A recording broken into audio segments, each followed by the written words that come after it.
Cinema ఇండస్ట్రీలో ఉండే ప్రముఖులకు కూడా నా సూచన, మీ కొత్త సినిమాలు రిలీజ్ అయినప్పుడు టికెట్ ధరలు పెంచుకోవడానికి జీవోల కోసం ప్రభుత్వాల దగ్గరకు వస్తున్నారు, కానీ సామాజిక సమస్య అయిన సైబర్ క్రైమ్, డ్రగ్స్ నియంత్రణలో మీరు మీ సామాజిక బాధ్యతను నెరవేర్చడం లేదు అని మా ప్రభుత్వం భావిస్తుంది.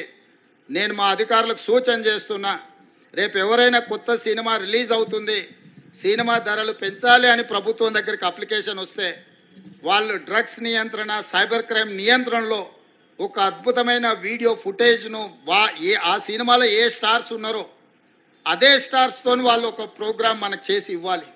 అది ప్రీ కండిషన్.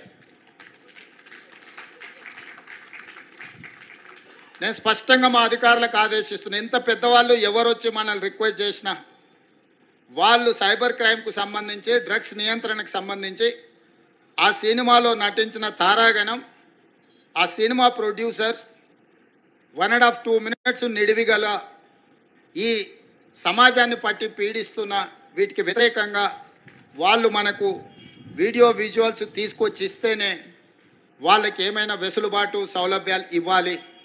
ఎందుకంటే సమాజం నుంచి ఎంతో వాళ్ళు తీసుకుంటున్నారు, సమాజానికి వాళ్ళు కొంతైనా ఇవ్వాలి, అది వాళ్ళ బాధ్యత.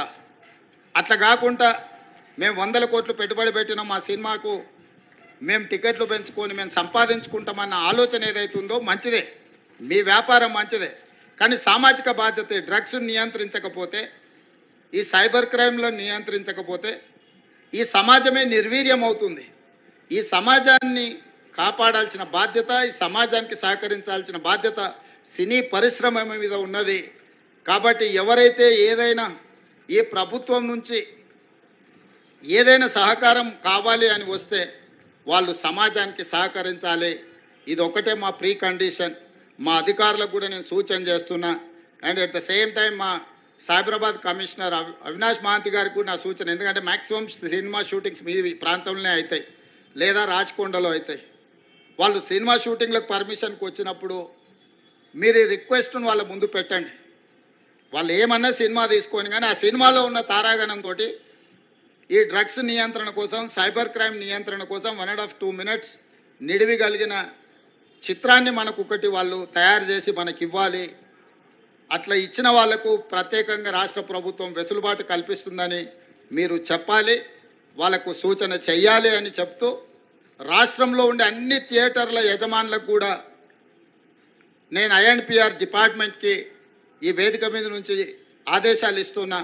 ప్రతి సినిమా థియేటర్లో తప్పకుండా సినిమా ప్రారంభానికంటే ముందు సైబర్ క్రైమ్కు సంబంధించి, డ్రగ్స్ నియంత్రణకు సంబంధించి న్యూస్ రీల్ రూపంలో ఉచితంగా మీరు ప్రదర్శించాల్సిందే. అట్లా ప్రదర్శించిన థియేటర్లకే భవిష్యత్తులో అనుమతుల విషయంలో కానీ ఇతర విషయంలో కానీ ప్రభుత్వం సహకరిస్తుంది. హలో అండి, మీ ముగ్గురికి అండి నట్లు కమలాసన్ గారు, సిద్ధార్థ రకుల్, తెలంగాణ చీఫ్ మినిస్టర్ రేవంత్ రెడ్డి గారు ఈ మధ్య సినిమా వాళ్ళకి ఏమైనా టికెట్ రేట్స్ హైక్స్ కావాలంటే ఆ సినిమాలో నటిస్తున్న వాళ్ళు ఏదైనా ఒక వీడియో చేయాలి అంటే డ్రగ్స్ ఎగెనిస్ట్గా. వినిపించలేదు, ఇంకొకసారి చెప్పండి. తెలంగాణ చీఫ్ మినిస్టర్ రేవంత్ రెడ్డి గారు సినిమా టికెట్స్ హైక్ ఏమైనా కావాలంటే ఆ సినిమాలో నటిస్తున్న వాళ్ళు కానీ ఏమైనా సోషల్ అవేర్నెస్ ఒక వీడియో చేసి పెట్టాలి అని అన్నారు. ఎగ్నిస్ట్ డ్రగ్స్ ఏదైనా సోషల్ అవేర్నెస్. అయితే నటులుగా మీకేమైనా సామాజిక అంటే బాధ్యత ఉందా అసలు మామూలుగా? సార్, నా పేరు సిద్ధార్థ్ అండి. నేను గతం 20 years నుంచి తెలుగు ప్రేక్షకుల ముందు వస్తున్నాను. ఫస్ట్ తెలుగు సినిమాలో ఒక కాండమ్ చేతిలో పట్టుకుని ప్లీజ్ యూజ్ కాండమ్ అని బిల్ బోర్డ్స్లో నా ఫేస్ వచ్చినట్టు నేను గవర్నమెంట్తో కోఆపరేషన్ ఇచ్చాను. 2005 నుంచి 2011 వరకు ఆంధ్రప్రదేశ్లో, అప్పుడు ఒక స్టేటే కదా, ఎక్కడ మీకు హోర్డింగ్ అబౌట్ సేఫ్ సెక్స్ ఉంటే సిద్ధార్థ్ అనే మనిషి చేతిలో కాండమ్ ఉంటుంది. ఓకేనా? ఆ బాధ్యత నా బాధ్యత. ఒక చీఫ్ మినిస్టర్ చెప్పి ఆ బాధ్యత నాకు రాదు. అట్లాగే ఒక యాక్టర్కి బాధ్యత ముందు నుంచి ఉందా అని ప్రశ్నానికి నేను నో కమెంట్స్ అని చెప్పాలి, ఎందుకంటే అది ప్రశ్నానికి నాకు I don't understand it. Every actor is socially responsible. We do things based on hour conscience. Which ever CM requests us to do something, we will do it. No CM has told us only if you do this, we will do something else. So Kamal sir, Rakul, you don't need to answer this question. Next question, please. Shankar sir.